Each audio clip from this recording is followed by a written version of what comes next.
আজকে বানাবো আমরা একটা কাঁচা আমের আচার। তো এটা রোদে দেওয়ার কোনো ঝামেলা নাই, এমনি সংরক্ষণ করে রাখা যাবে। তো আমরা যা করলাম, কাঁচা আম ভালোভাবে ধুয়ে আগে খোসা ছড়িয়ে চিকন চিকন করে কেটে নিলাম। আলু যেরকম ভাজা করার জন্য কাটে ওরকম কেটে নিলাম।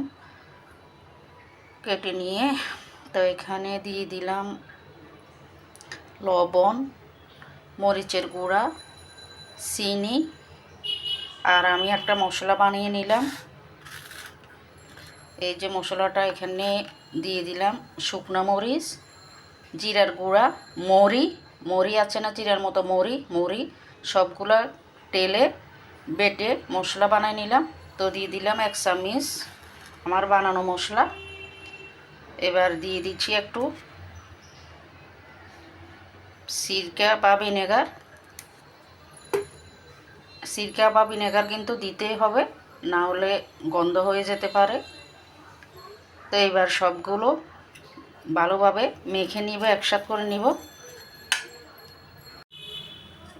তো কাঁচা আম মাখার মতো আমরা সব কিছু দিয়ে মেখে নিলাম। এই যে জল বের হয়ে গেছে, একটু খেয়ে দেখলাম অনেক মজার। ওই যে বাড়তি মশলাটা দেওয়াতে ভালো একটা সেন্ট আসছে, অনেক মজার হয়ে গেছে। তো এবার এগুলো আমরা একটা কাচের বয়মে নিয়ে নিব। দিয়ে দিলাম একটু কাসুন্দি দিয়ে আবার নেড়ে চেড়ে নিলাম। এবার বয়মে নিয়ে নিব। তো কাচের বয়মে নিয়ে নিলাম। এখানে কিন্তু আমি কোনো হাতের স্পর্শ লাগাই নাই, চামচ দিয়ে মেখে চামচ দিয়ে আবার চামচে করে আবার বয়মে নিয়ে নিলাম। হাতের ছোঁয়া লাগলে অনেক সময় অনেক কিছু পচে যায়। তো এখান দিয়ে একটু সরিষার তেল গরম করে নিচ্ছি। ভালো মতো গরম করে নিয়ে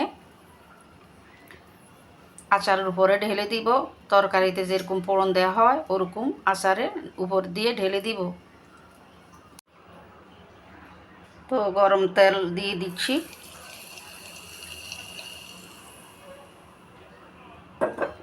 এবার ঢাকনা বন্ধ করে নর্মাল ফ্রিজে রেখে দিব।